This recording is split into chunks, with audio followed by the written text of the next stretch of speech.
అందరికీ నమస్కారం. చూసారా ఏంటి అమ్మమ్మ చిన్నతాడు చూపిస్తుంది అనుకుంటున్నారా? మా చింతనములు ఇది కొల్లటి కోటకి వెళ్ళినప్పుడు పెద్దింట్లం తీర్థంలో అమ్మ కొనిచ్చి మాకు దీంతో పని చేపించేదండి.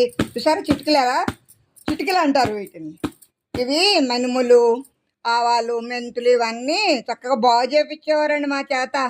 ఇప్పుడు ఆ రోజులన్నీ వెళ్ళిపోయినాయి. చక్కగా అన్నీ బాగు చేసి ప్యాకింగుల్లో వస్తున్నాయి. అప్పుడు పేపర్లో వేసి చక్కగా పురుకోసి కట్టించేవారండి. బాగు చేసుకోవాల్సి వచ్చేది.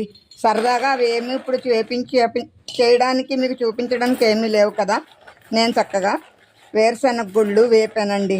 వేపివి ఇవి కూడా పొట్టుతోటే చట్నీ చేసుకుంటున్నాం కదా అండి. మీకు చూపిస్తున్నాను చూడండి. ఇప్పుడు ఇలా ఎవరు ఈ చాట్లు వాడుతున్నారు? అసలు పెద్ద చాట్లు కానీ చిన్న చాట్లు కానీ మీలో ఎంతమంది వాడుతున్నారో కామెంట్ చేస్తారని చక్కగా నేను మీకు ఇది వీడియో చేసి పెడుతున్నానండి. వీడియోని లైక్ చేయండి, షేర్ చేయండి, సబ్స్క్రైబ్ చేయండి. ఉంటాను. Bye bye.